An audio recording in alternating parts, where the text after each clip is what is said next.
Ayan na nga't Mami Daddy, this is sharing is caring, that is me. Ayan na nga aking lulutuin dahil nga sa may hilingin ako sa asawa ko. Pasasayahin ko sa pamamagitan ng comfort food na aking lulutuin para sa kanya. Ako po ay magluluto ng sinigang na backbone ng chicken. Ano ba yan? Nagkakamali pa ako. Ayan po ang aking lulutuin bagoong dahil since paborito yun ng aking mga anak. Nag-i-stock ako ng maraming chicken. Ayan at nag-isa na ako ng sibuyas, bawang at luya.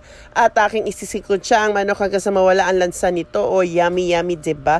After nyan, lalagyan ko na po yan ng sabaw together with pang-asim o sinigang mix. Shout out, Nor! Love you! Hayan na at pakukuluan natin ng matagal hanggang sa lumabas na ang sarap niyan. Pag kumulo na yan ng todo-todo, pwede na natin ilagay ang ating mustasa, kangkong at sile para na sa ganun mas yummy ang sabaw niyan. O diba? Napaka-comforting na mga may sabaw na ulam dahil kaya dapat ibigay na natin sa asawa natin para yung hinihiling natin, ibigay niya naman ng todo. O diba?